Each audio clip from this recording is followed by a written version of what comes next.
Back-to-back win ang naangkon sa Talisay City sa Festival Queen. Kay midaog na sila sa Sinulog sa Carmen karong bag-o. We have this morning sa programa Shanyl Kayle Hofer.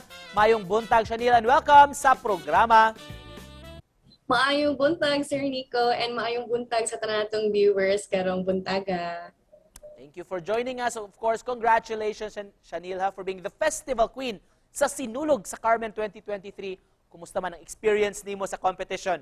The experience was really challenging and kapoy since I only had less than a week to prepare for everything. So less than a week to memorize my routines para maanad ko sa bugat kayo nga costume. So very challenging, but also I'm very happy and blessed to be able to dance for Senior Santo Niño.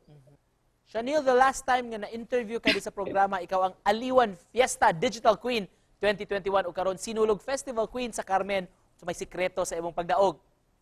Honestly, I really don't have a secret to winning. Maybe coming to a pageant or competition prepared and confident is one thing, but still everything is uncertain. Of course, everyone also came there to win.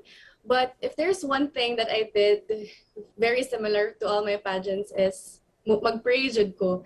So before the coronation night for Aliwan Fiesta, ni-visit ko sa church to pray. And then also with Sinulog sa Carmen, just a few minutes before we did my makeup, ni-visit ko sa church sa Carmen to pray. So I think prayer works jud. So santo ninyo devotee sab ka, Shanyl? Yes. Let's talk about your costume o designs imong gisulob ato sa competition. Kisa may nagbuhat ani ug sa may hidden story aning imong gisuot?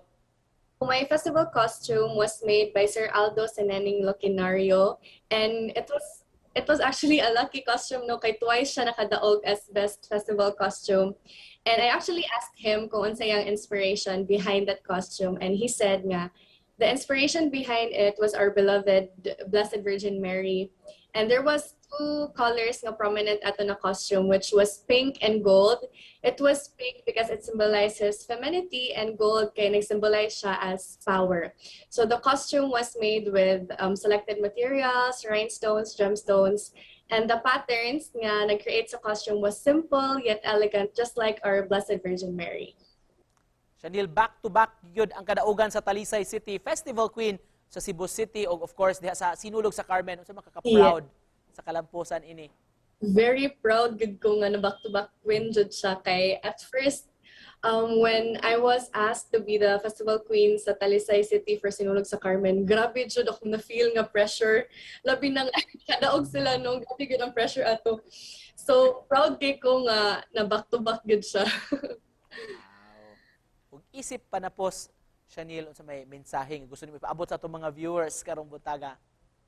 To all our viewers karong buntaga, may this be a reminder no to always believe in yourself and grab every opportunity that comes your way. I know that life is very hard, lisod jud kay ang kinabuhi, but may we remain strong despite sa tanang challenges nga moabot sa atong life.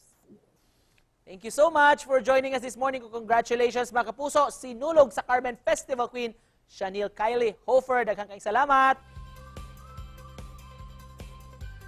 Thank you very much.